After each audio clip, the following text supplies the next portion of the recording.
Boa noite a todos, sejam bem-vindos à nossa live. Estamos esperando a professora Adriana Foz. Já vamos dar início.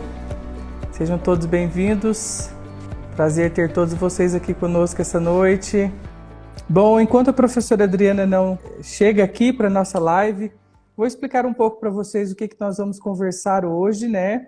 E a importância da gente discutir esse tema que nós vamos trabalhar aqui hoje. Bom, nós sempre, quando pensamos em reabilitação, né? Reabilitação é um universo, eu falo que reabilitação é um universo complexo e que demanda, né, de nós muito conhecimento, muita dedicação, muita habilidade também, né? E não existe uma área específica que dá conta sozinha da reabilitação. Assim como nenhuma área da ciência, ela é capaz de explicar por si só a complexidade do existir, né? A complexidade do funcionamento cerebral e a expressão do funcionamento cerebral no comportamento, né? A reabilitação acompanha também todo esse processo, toda essa complexidade.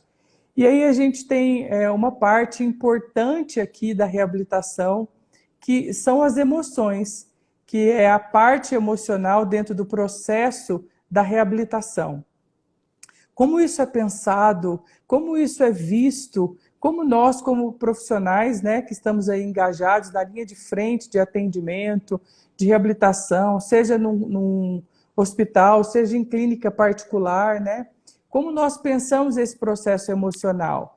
Né? Afinal de contas, não é só o paciente que vem até nós, que nós muitas das vezes temos que dar conta, mas sim todo o seu arsenal ali, né? Tudo que envolve a vida do paciente, o familiar também, né? Então é preciso a gente entender um pouco sobre esses aspectos. E nós vamos aqui hoje falar sobre as questões envolvidas, né, das emoções dentro do processo da reabilitação. E a professora Adriana Foz é uma especialista nesse tema e a gente está aqui na expectativa dela entrar para a gente começar esse bate-papo, que eu tenho certeza que vai ser bastante rico e vai acrescentar muito, muito, muito, muito na vida de vocês. Ela já está se conectando aqui. Enquanto isso, vamos aqui conversando, vamos um bate-papo aqui. Quais são os desafios da reabilitação que vocês têm enfrentado? Vocês podem colocar aqui nos comentários. Nós, a partir de agora, vamos iniciar uma sequência de lives aqui durante essas semanas para a gente discutir o universo reabilitação, né? Quem nos acompanha aí, nos segue, nós fizemos uma sequência de posts aí, como parceiros da Dana Foundation, né? Que é uma organização dos Estados Unidos que promove a Semana do Cérebro. E nós fizemos uma sequência de posts aí, falando sobre o funcionamento cerebral, sobre a organização do cérebro e sobre técnicas, né, que têm nos permitido conhecer melhor o funcionamento cerebral. E nós vamos emendar sobre essa temática aí, fazendo outras atividades aqui e ações. Dentre elas, nós vamos discutir aqui sobre medicina integrativa, né? Nós vamos convidar uma profissional, médica, parceira do nosso instituto, neurologista e que pratica medicina integrativa. Nós vamos discutir, né, aspectos da medicina integrativa na reabilitação e quanto isso pode nos ajudar, né, em todo esse contexto.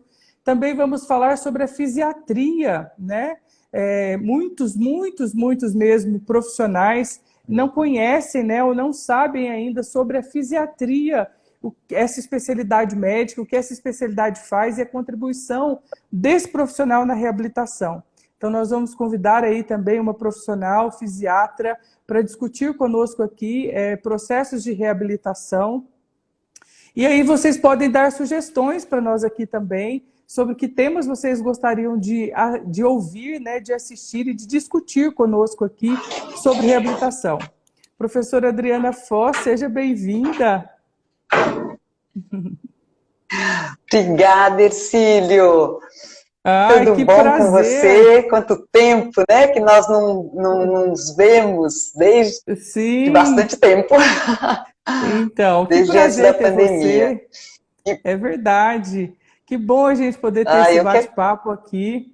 Ah, que ótimo. Então, olha só, E... professora Adriana, eu estava aqui a falar com né, os nossos queridos aqui que estão nos assistindo sobre a importância de falarmos das emoções, né, do processo emocional, né, no contexto da reabilitação.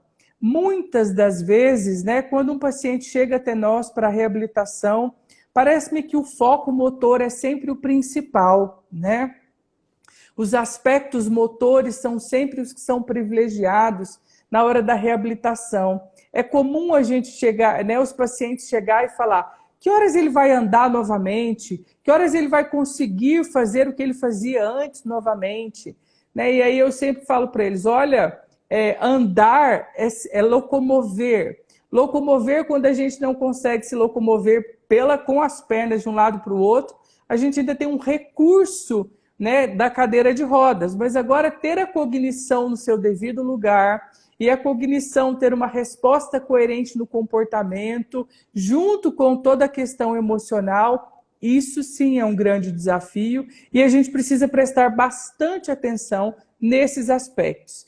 E eu sei que você tem sido, além de uma grande pesquisadora, alguém que tem trabalhado nessa área com sucesso, né? Então nós queríamos aqui ouvir a sua experiência em relação a isso, mas eu quero te fazer uma breve apresentação aqui para vocês, que a professora Adriana Foz, ela é mestre em ciências pelo Departamento de Psiquiatria e Psicologia Médica da Unifesp, ela é especialista em psicopedagogia e neuropsicologia pela Unifesp, é graduada em educação e pós-graduada em psicologia da educação pela Universidade de São Paulo, pela USP, é diretora do NeuroConnect, pesquisadora em neurociência cognitiva e educacional. É uma referência nacional em educação socioemocional, reabilitação cognitiva e neurociência educacional. Nós queríamos, então, ouvir de você, seu currículo é tão extenso, que eu não vou ficar aqui me delongando muito sobre o seu currículo aqui, a gente sabe da sua enorme competência, da alegria de ter você conosco. Eu queria que você falasse para nós um pouco aqui, né, dentro daquilo que você também experimentou como reabilitação, você vai nos contar aqui o seu caso de reabilitação, né, mas na sua reabilitação e nos estudos de neurociência, você desenvolveu um conceito e um método de reeducação e treino de competências emocionais, comportamentais e cognitivas baseados na neuroplasticidade. O que compreende a plasticidade emocional e como a gente pode treinar essas competências? Ah, ótimo. Olha, eu acho, para eu responder essa sua pergunta, eu acho importante contar um pouquinho, né, de como que isso aconteceu. Afinal de contas, eu acho que o que a gente está vendo é a importância das experiências e quanto que a experiência é que nos modula, é o que nos traz os caminhos, né? Não adianta estar escrito num livro, alguém falar, se a gente não consegue experimentar, apreciar, ou enfim, ou fazer a gente ter uma proposta, né? Uma proposta de treino efetivo. E aí eu queria contar para vocês que essa ideia, né, esse conceito de plasticidade emocional foi sendo construído logo após eu ter tido o meu AVC. No início, naquela situação, quem estiver aí nos assistindo, seja de Mara, estou vendo que tem acho que é o João de Araújo, tem pessoas que tiveram AVC, tem pessoas que estão trabalhando com pessoas que tiveram AVC ou outros acometimentos neurológicos, né, ou de outra natureza, porque eu acho que quando a gente fala da palavra plasticidade hoje, que bom que esse conceito está na boca de todo mundo hoje, né, não está só no cérebro, está hoje na conversa das pessoas, é justamente para a gente mostrar a capacidade que a gente tem de se modificar e sempre entendendo que tudo tem as suas medidas, para que a gente não tenha uma régua muito alta e que a frustração nos atrapalhe e nos tire, né, do nosso melhor, né, do nosso ótimo de momento. Então, eu estou aqui contando desse início dessa história, né, que é com o AVC, que tem um momento que eu acho que eu nunca compartilhei em nenhuma live, que foi quando eu estava ainda no hospital e a minha avó entra na sala, e só que contextualizando para quem não me conhece, né, eu tive um AVC de tálamo, núcleo da base, região parede temporal, que traduzindo isso, né, esses palavrões, para quem não está versado aí na neurociência, eu fiquei com um distúrbio de fala, né? Que chama-se afasia, de trocar. Fiquei com hemiparesia, que é a metade do corpo, vamos dizer, paralisado, com um processo, obviamente, ele não estava completamente, não era uma hemiplegia, né, mas era uma paralisia, sem sentir esse lado, a memória completamente desorganizada, do tipo, não sabe para que é um lápis, uma escova de dente, não sabe como é que veste por que lado que vestir uma camisa ou uma calça, né? É aquela tal, a gente zerou o HD e depois a gente tem que se reconstruir. E nesse processo de ter esses acometimentos, de também, como eu falei, do que fosse a memória, a parte motora, teve um outro aspecto que foi fundamental, que foi nesse processo de estar no hospital, ser operada, depois aquela primeira fase da reabilitação, e ainda no hospital, teve um momento em que a minha avó chega no quarto, importante, PS, P.S, ou OBS, eu não sabia quem que era, né? Era uma coisa assim de reconhecer e não reconhecer, reconhecer e não lembrar. Era muito confuso, tanto que essa memória que eu falo, que eu compartilho com vocês, não é minha. Eu lembro agora, depois da minha família ter me contado, né, e recontado várias vezes o que é que aconteceu. Mas a minha avó, no quarto, eu começo a chorar de uma maneira grandiosa, não sei se dá para falar grande, né? Muito, muito choro, de uma maneira muito estranha. Isso porque, enquanto eu estava no hospital, tinha uma coisa muito assim, parecia como se fosse um universo muito perfeito. Sim. Tudo atrapalhado em mim, mas era o meu cérebro me protegendo da situação. Vocês vão ver que com seus pacientes isso acontece muito. Eles, às vezes, ficam sem noções ou entendimentos ou algumas habilidades que não são essenciais para a sobrevivência dele, né? E, no caso, para mim, não era essencial, então meu cérebro não computava, não lidava, não trabalhava. E essa situação da minha avó, quer dizer, de uma pessoa entrar, eu me desorganizar emocionalmente, Sim. foi uma pista, porém, não era compreendido como algo importante de se entender, de se compreender, de dar colo para isso, ou de dar significado para isso. Depois, voltando para casa, eu sempre costumo dizer que quando a volta para casa, depois de um mês de hospital, numa situação onde você não é mais quem você era, onde você não se reconhece mais, assim, é muito, vamos usar uma palavra mais positiva, muito desafiante. E, sobretudo, emocionalmente, que nos fragiliza muito. Né? E eu, em nenhuma das minhas atividades de reabilitação, isso era contemplado. Então, este momento desse choro sem explicação. Um choro que minha mãe até descreveu como um choro convulsivo. E depois, outros momentos de grande fragilidade, era porque eu estava me sentindo como um machucado que está em carne viva. Só que por fora estava essa pele, que tinha 20 anos a menos, né? Mas em carne viva. E não tinha um profissional olhando para isso. E não que eu ache que precisa ter o profissional, Sim. o terapeuta, a fono, a psicóloga, a neuropsicóloga. Eu não estou dizendo que a gente precisa incluir mais um profissional. Sim. O que eu quero chamar a atenção é a importância das emoções no processo de reabilitação.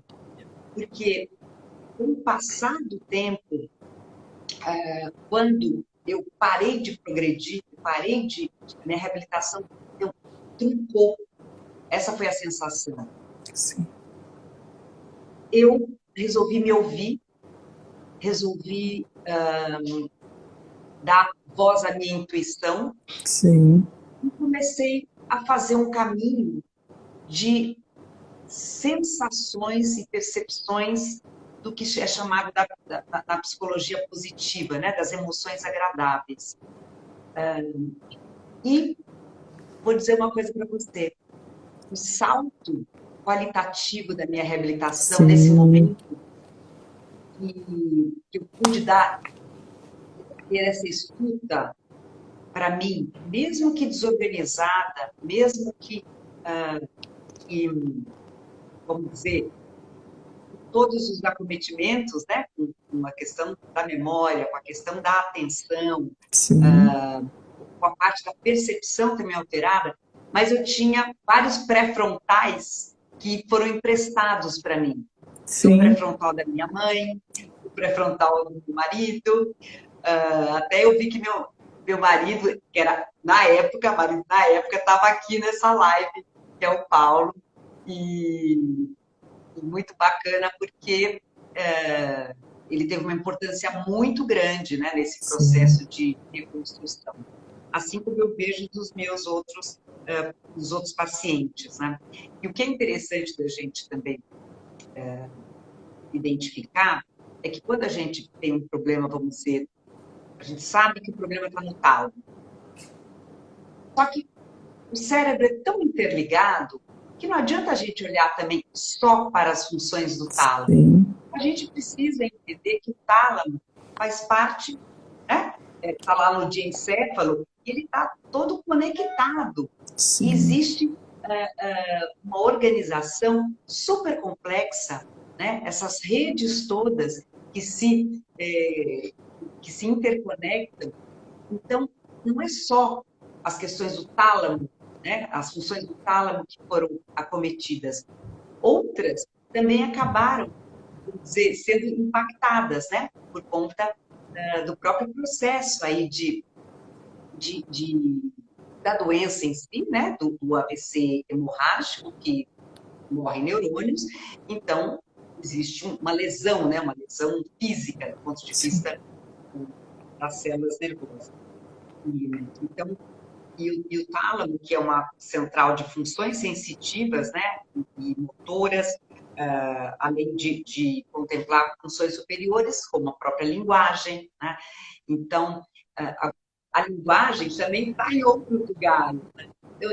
Poder olhar para o indivíduo nessa integralidade, quer dizer, então, o meu epicentro, né, do meu AVC foi o tálamo, mas o que isso impactou? E o que isso impactou em mim? Sim. Porque cada um de nós vai sendo construído, né, e reconstruído de uma forma muito única, Sim. muito plástica e muito única.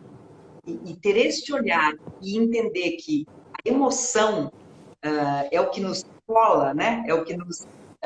se a gente pensar na imagem do quebra-cabeças, né? Eu sempre costumo levar essa imagem para as minhas apresentações, porque ela é muito lúdica, né? Se a gente pensa que o indivíduo, antes de um acometimento cerebral, era uma imagem, como se fosse um quebra-cabeças, uma imagem, e que depois desse acometimento, peças vão ficar faltantes e uma outra imagem vai sendo construída, e várias outras imagens. Sim. Mas o indivíduo, o sujeito, ele precisa se conectar com este novo todo, mesmo faltando pedaços. Sim. Chamar atenção para isso, para essa importância da integralidade e incluir o papel das emoções é o que eu coloco como fundamental no processo de reabilitação. Falei muito, né? Falhando o áudio. Falhou o áudio? Falhou um pouquinho, voltou. Tá bom. Então, mas é isso mesmo, professora Adriana, olha só, eu lembro de uma experiência, né, quando eu trabalhei num grande hospital de reabilitação e a gente recebia pacientes de todas as estruturas, assim, de gravidades, né, desde pacientes agudos da reabilitação, quanto pacientes em estados mais crônicos já, né, do seu processo de adoecimento ou de lesão. E em todas essas etapas, né, tanto na fase aguda, subaguda ou crônica, né, é muito difícil a gente conseguir ajudar esse paciente se a gente não tiver uma dimensão de que esse paciente continua sendo ele. Essa pessoa continua ali, essa identidade continua ali, os valores, a vida que esse paciente tinha, a percepção que ele tinha do que ele era e de como ele era, a gente precisa resgatar para esse novo indivíduo, como você acaba de dizer aí, esse novo corpo mesmo que faltando pedaços, né? Eu lembro que numa das meus primeiros atendimentos era tão desesperador que uma esposa de um paciente, né? Os dois jovens haviam sido sofrido uma queda de bicicleta, eles eram um atleta de ciclismo e o marido se acidentou e ficou tetraplégico. E aí esse paciente chegou, né? A gente foi fazer a acolhida desse paciente nessa instituição e a esposa me chegou num canto e disse para mim assim: olha dentro dos meus olhos e fala para mim a verdade. Vai ser assim para o resto da vida? Ele nunca mais vai andar? Aí ela falou, porque se for assim, eu vou te dizer uma coisa, eu casei para ser esposa, eu não casei para ser cuidadora. E hoje eu estou limpando as fezes dele. Como que eu vou dormir com essa pessoa? Agora eu mudei, eu sou cuidadora e eu não sou esposa. Olha só, naquele primeiro momento eu comecei a pensar, gente, que esposa é essa? Depois eu comecei a pensar, mas é o que ela dá conta. E quem pode dizer do que ela dá conta ou não? Então eu disse para ela, olha só, se você não tem suficiente amor para passar por isso, seja honesta mesmo com você e com ele, sabe por quê? A melhor coisa que você pode fazer por ele é deixar ele redescobrir agora a vida dele, sendo ele nesse corpo modificado, mas com pessoas que vai ajudá-lo. Como você disse aí, eu tive muitos córtex pré-frontal ao meu lado para me ajudar. Né? Muitas pessoas engajadas ali com você para te auxiliar nesse processo. E dessa experiência ali, eu lembro de ter saído dessa experiência e saí, fui para um lugar tomar um café perguntando, Deus, o que eu estou fazendo aqui? Qual que é meu papel na vida desses pacientes? E algo que uma intuição assim veio dentro de mim. E é como se eu ouvisse o meu pensamento, né, dizendo comigo assim, ajude eles a serem quem eles são. Eles não são corpo, é um espírito e uma alma que habita em um corpo. Então eles precisam se desvencilhar desse corpo agora modificado, mas buscar a essência de quem eles são.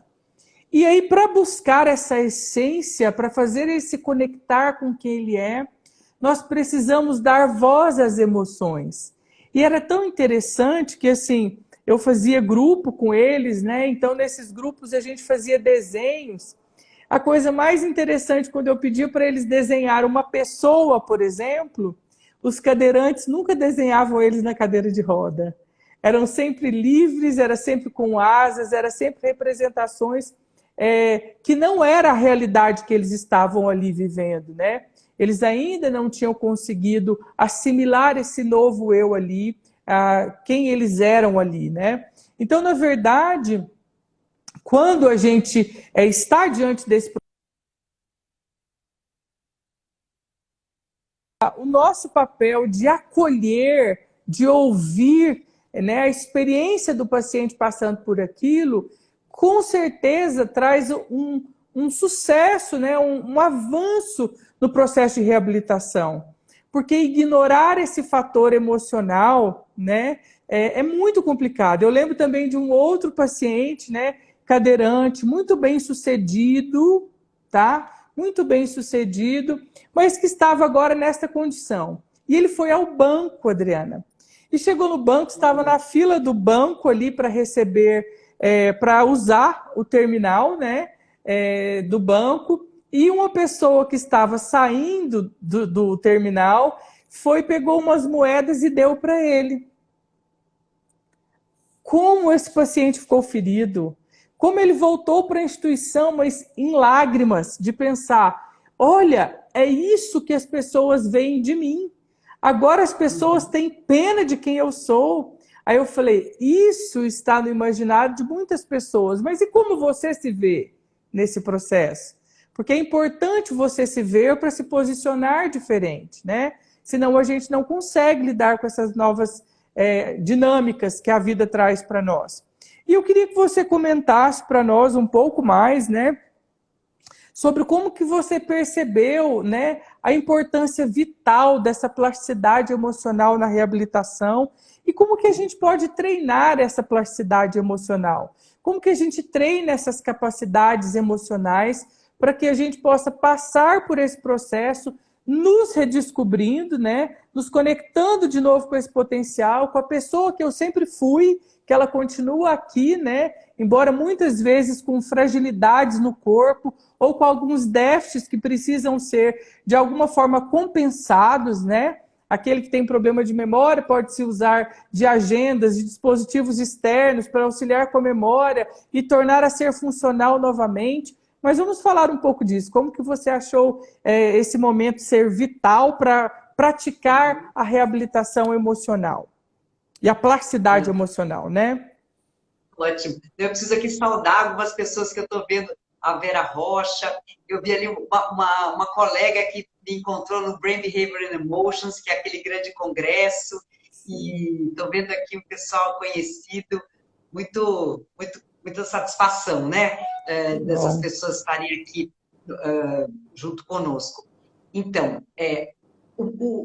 você sabe que toda a reabilitação ela tem fases, né? Como se fosse uma cascas de cebola, né? A gente vai primeiro nas questões mais vitais, questões ligadas à manutenção da vida mesmo, né? Então, é alimentação, é a marcha, né? São coisas que são mais subtalâmicas, vamos dizer assim, até no sentido, né? Depois é que a gente vai ampliando, né, as nossas capacidades e também as nossas conexões com demais, vamos dizer, camadas dessa cebola até a gente ser funcional novamente em termos até do uso do nosso pré-frontal. Existe parece uma hierarquia de importância. Sim. Então, quando eu já estava numa fase mais, vamos dizer, mais perto das últimas camadas da cebola, eu comecei, num momento, a perceber que a minha evolução parava, ela não estava mais acontecendo. E foi justamente nesse momento que eu percebi que me ouvir e buscar situações que tivessem prazer, bem-estar, seriam muito promotoras.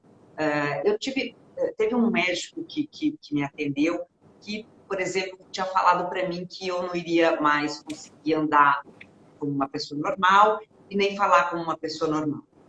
Ouvir isso.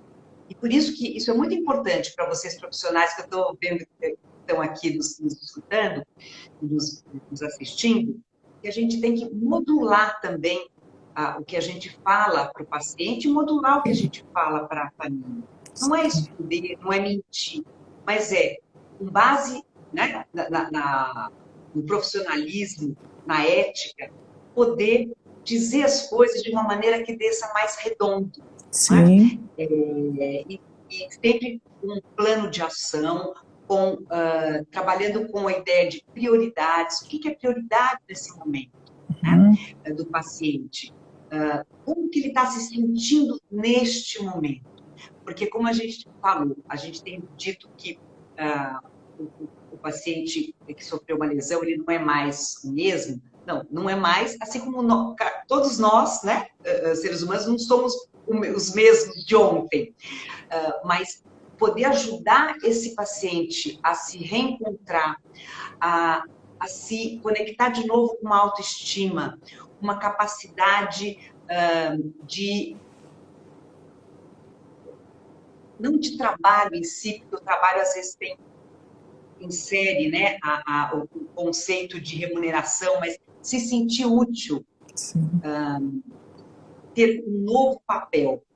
Então, e aí nesse processo que eu me encontrava nessa fase, eu chamaria assim da terceira camada da cebola, né, que muitas coisas já estavam melhorando, se conectando, se reconectando. Eu fui trabalhar vou recolocar, não foi que eu fui trabalhar, eu fui, na verdade, eles que me ajudaram, né? Mas eu fui fazer um trabalho de criar um ambiente mais recreativo para as crianças, de uma creche. Uma creche que era toda de concreto, uma creche que era toda cinza, não tinha planta, não tinha colorido. Eu, nessa época, não estava conseguindo ler e escrever, né? Mas tudo bem. Eu falei, eu preciso fazer algo concreto. Eu preciso dar concretude para algum processo meu. E isso foi muito importante. E é isso que eu compartilho também com os pacientes, que encontre algo que tenha um produto. Tudo bem, não vai ser, a princípio, algo que vai ganhar um prêmio Nobel, mas lembra de um dia por vez. Hoje é isso, né? Nesse sentido, a gente tem que, para essa atitude, a gente tem que treinar algumas das competências emocionais que eu coloquei nesse rol do que eu intitulei plasticidade emocional. Uma delas é a competência do foco. E o foco, a gente sabe que uma pessoa que não teve uma lesão, a gente costuma ter um foco bem acurado de 20 minutos, né, onde a gente sustenta a atenção com a mesma, né, vamos dizer, capacidade. Uma pessoa que teve um acometimento cerebral, ela vai sustentar muito menos. Então, você ter no seu trabalho, seja ele sendo fisioterapeuta, sendo fono, sendo psicólogo, neuropsicólogo, psicopedagogo, onde você pode entender este fenômeno de que a atenção do paciente está rebaixada e você poder criar situações onde você possa treinar essa atenção de uma maneira contextualizada. É lógico que vão ter atividades que vão ser mais chatas, mais cansativas, mas a gente pode fazer isso com graça, com diversão. Por isso que eu conto em algumas das minhas lives que eu, por exemplo, para aprender a andar de uma maneira mais organizada, aprendi a rebolar mesmo, estou desengonçada.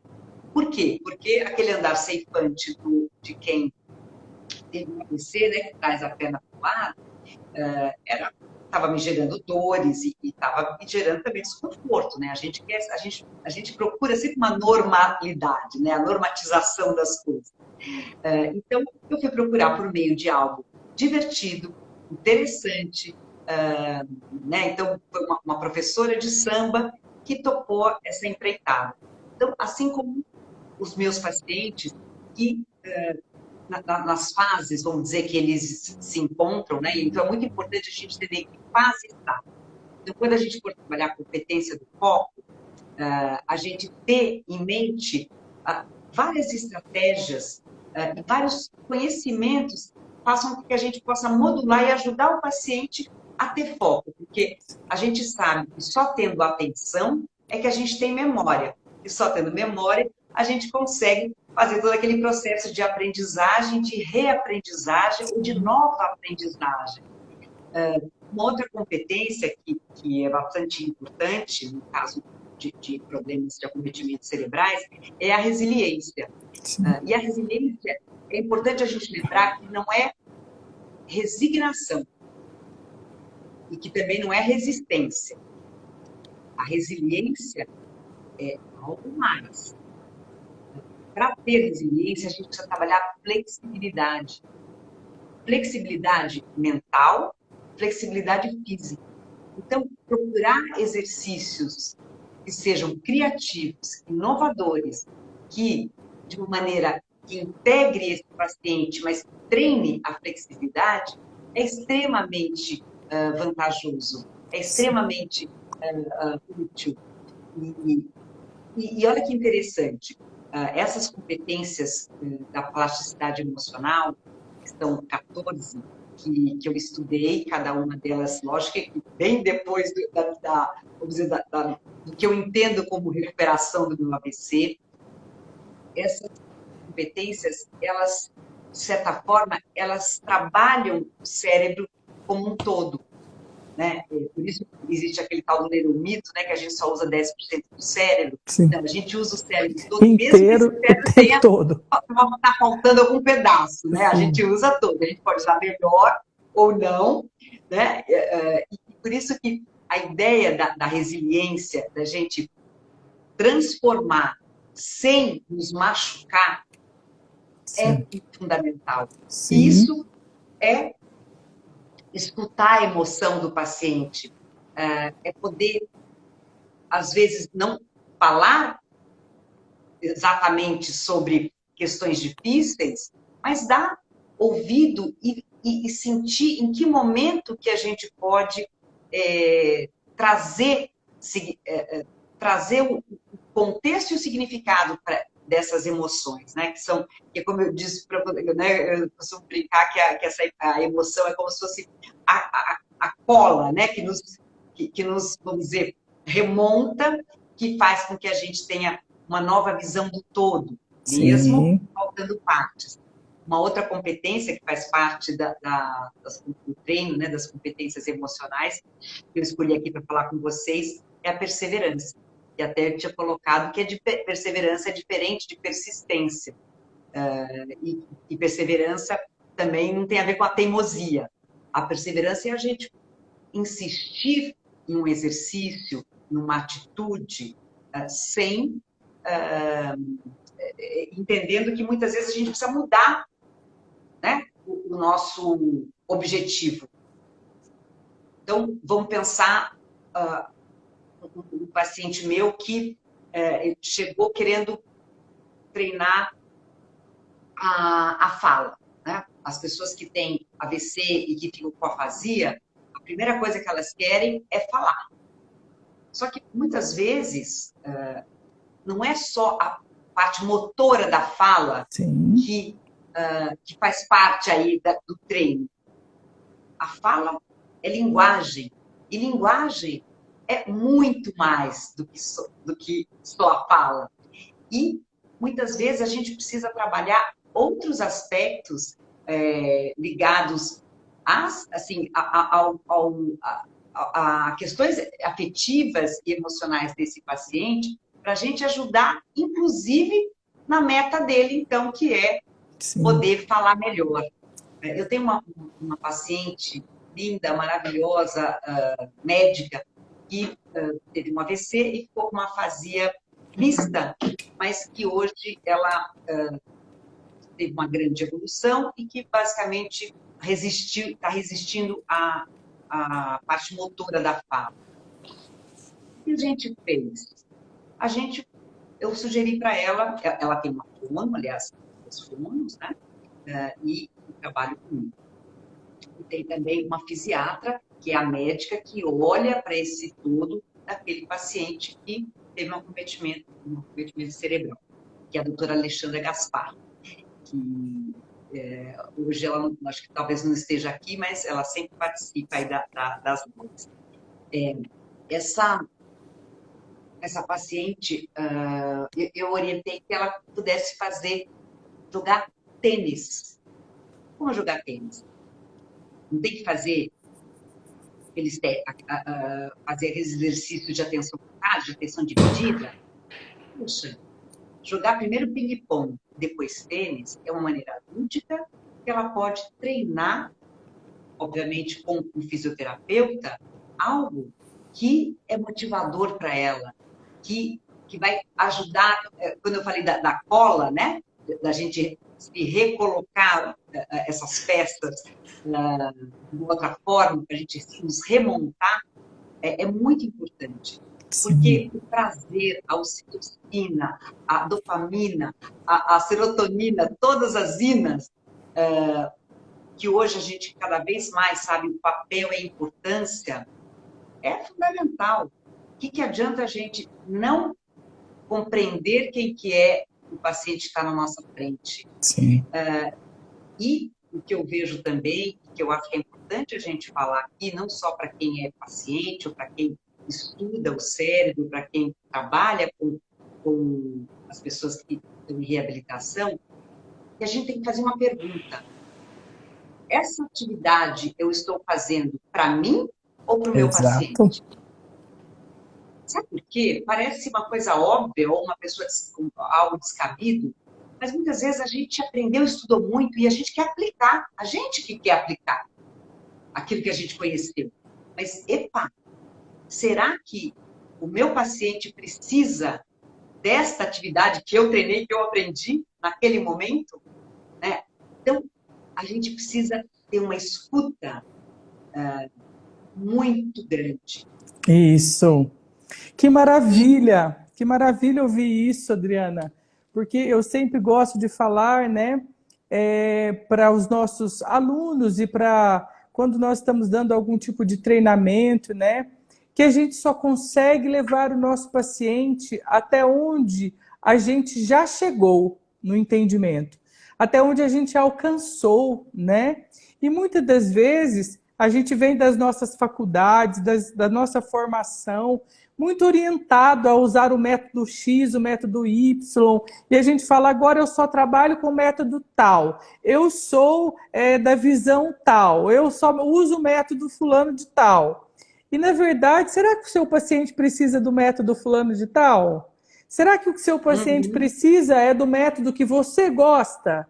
Né? Então, esses dias eu fui encaminhar um paciente, estava conversando com uma colega e ela falou para mim, não, porque tem 15 anos que eu só trabalho com a técnica tal, porque é essa que faz sentido para mim. Então eu disse, bom, se faz sentido para você, então é para você. Né? Porque em muitos momentos a gente precisa ouvir o paciente, e eu sempre digo que é o paciente que diz para mim o que ele precisa.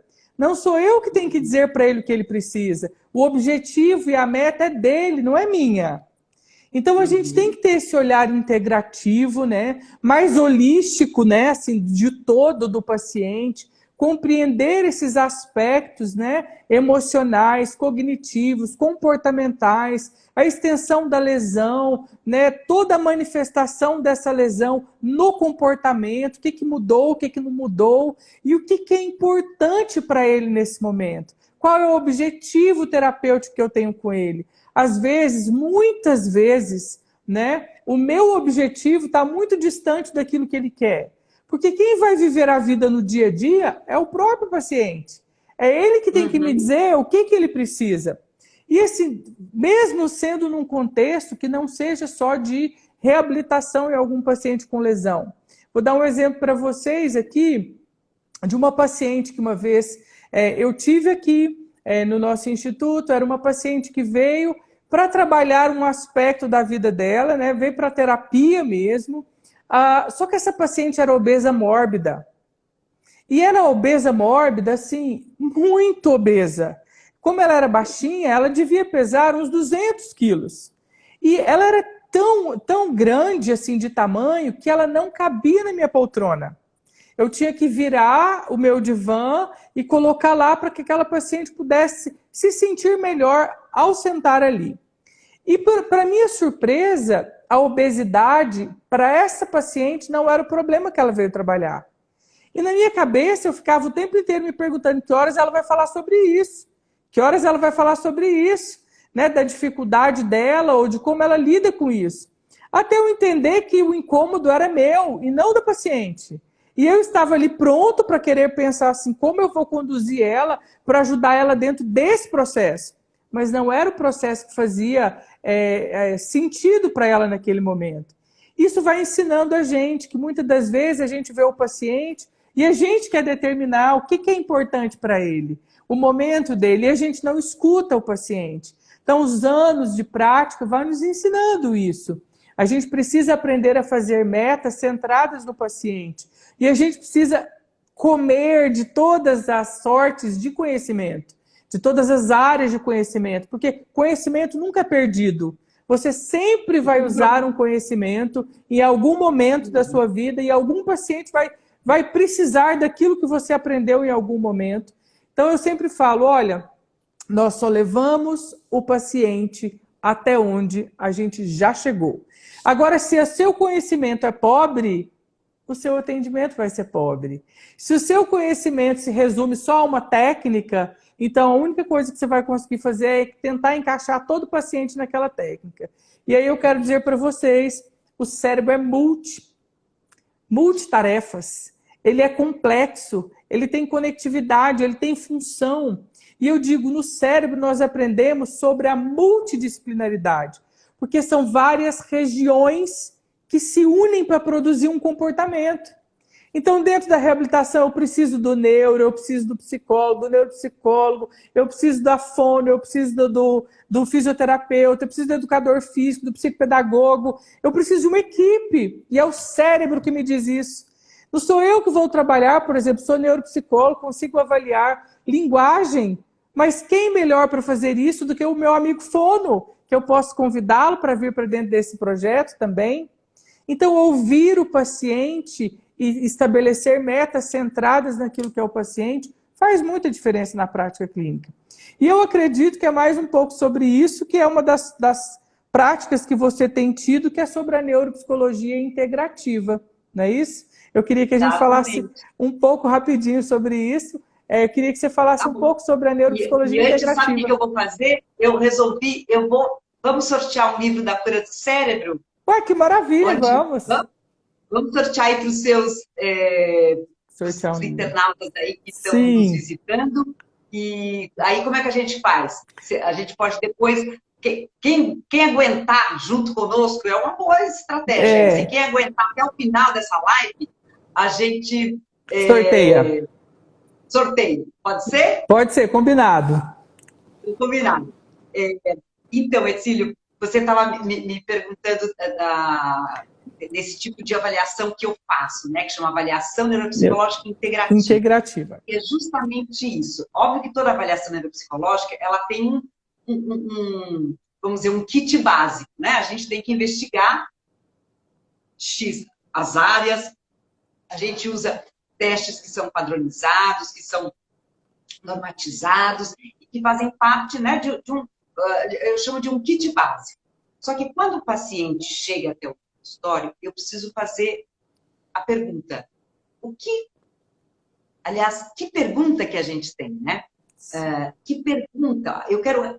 A gente está a serviço do quê? Para que eu vou fazer uma avaliação neuropsicológica e se eu vou fazer uma avaliação neuropsicológica? Porque muitas vezes a pior coisa que a gente pode fazer com o paciente é testar ele naquele momento. Sim.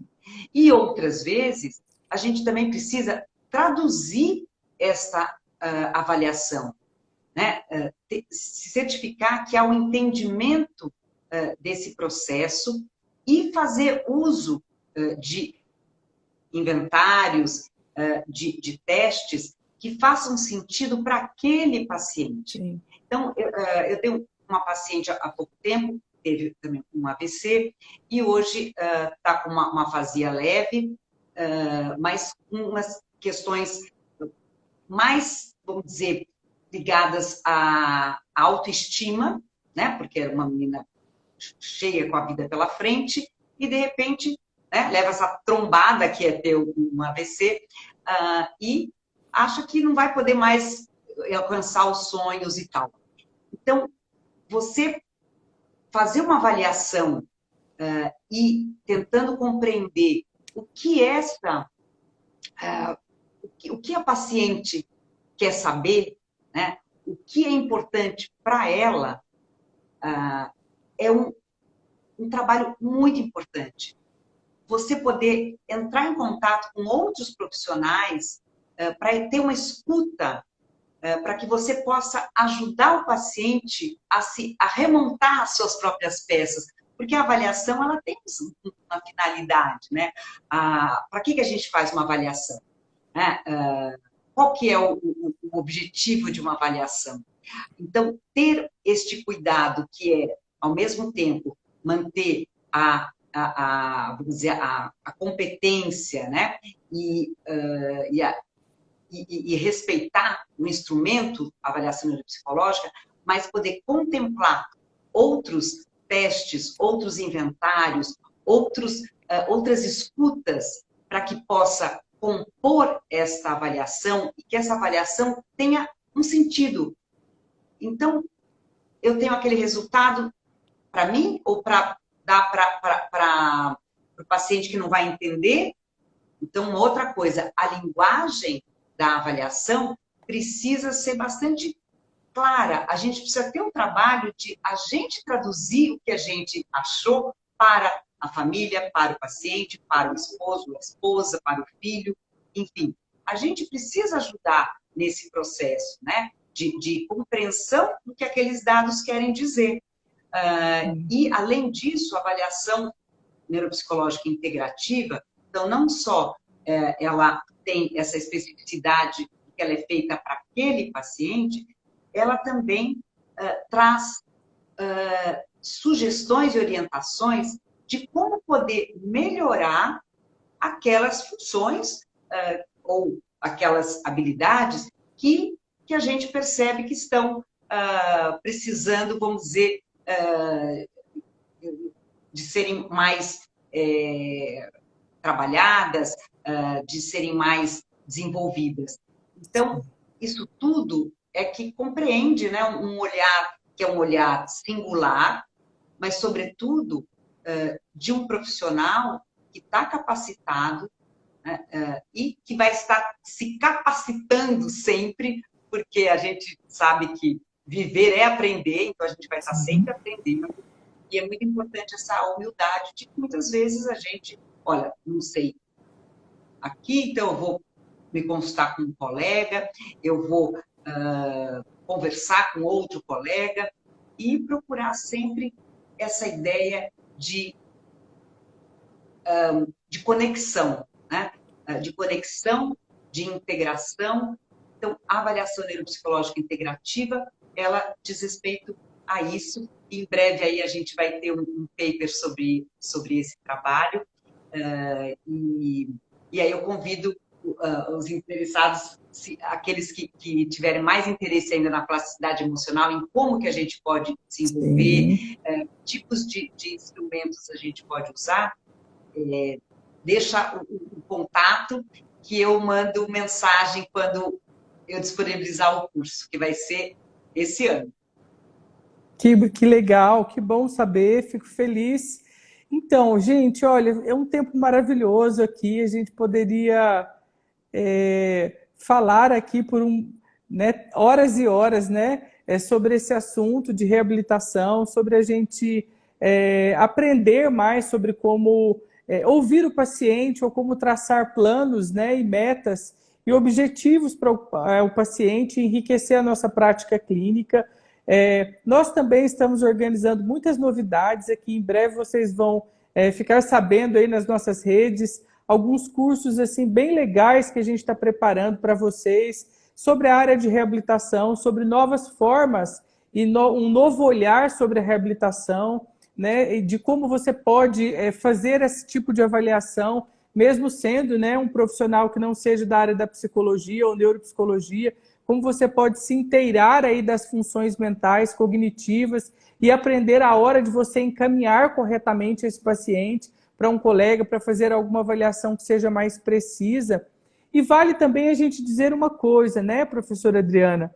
Muitas das vezes os nossos instrumentos, eles são falhos, né? Nós temos, por exemplo, é interessante a gente pensar que, assim, quase todos os nossos testes, eles foram feitos para pessoas que estão vendo, ouvindo ou entendendo.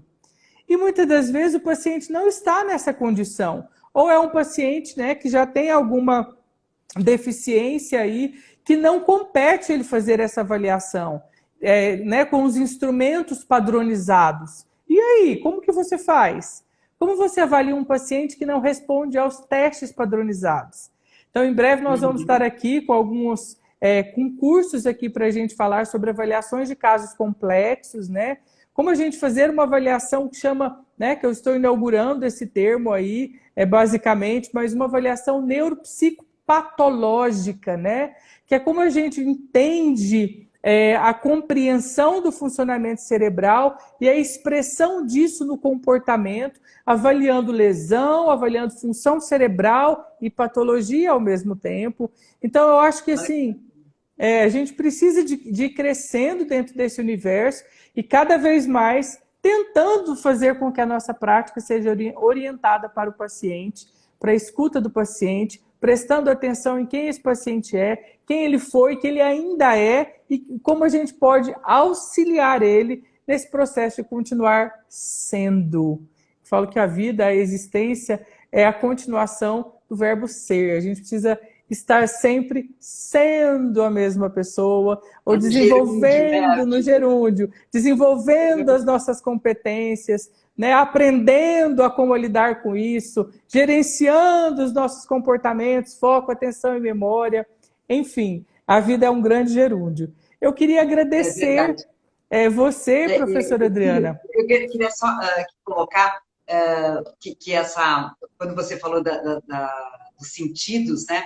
Isso, você sabe que a avaliação neuropsicológica integrativa que eu faço aqui no consultório, a gente contempla os sentidos. Sim. O olfato, a visão, a audição, como a gente não... eu achei a primeira vez que me falam, né, enfim, uma live, da importância da gente integrar não é nem essas funções, olhar para essas funções numa avaliação neuropsicológica, porque a avaliação clássica não contempla. Não, né? Contempla. Então, exatamente. Então, a avaliação que a gente faz aqui no consultório, a gente também, óbvio que depende do paciente, tem pacientes que não faz sentido você fazer essa investigação, tem outros que faz sentido. Então, tudo isso é muito, muito rico mesmo da gente pensar, discutir. E olha que legal, você aí está trazendo um tipo de olhar, eu outro. Então, tem muita coisa para a gente estudar, para a gente aprender e fazer. E aí, fico aqui convido novamente aqueles que estão interessados no conceito de plasticidade emocional, que no fim acabei falando pouco, né, sobre o conceito. Mas fica para um outro momento. Sim. Que bom. Então, muito obrigado a todos que estiveram conosco até agora. Professora Adriana Foz, muito obrigado. É sempre um prazer ter você conosco aqui, né? A Adriana Foz tem compartilhado sempre conosco do seu conhecimento, da sua experiência, esteve conosco no nosso congresso e eu espero que a nossa parceria continue aí duradoura para sempre. Muito obrigado, querida. Com certeza. Obrigada, Ercília. Obrigada, Bruno. Obrigada, Carol, Cecília, todo mundo que está aqui. Muito obrigada por fazer parte disso. Amém. Obrigado. Muito obrigado a todos. Tenham todos uma boa noite. Semana que vem, Bruno? Na próxima terça-feira nós temos outra live. A gente vai começar a divulgação aí. Continue de olho nas nossas ações aí pelas redes sociais. Muito obrigado e tenham todos uma boa noite.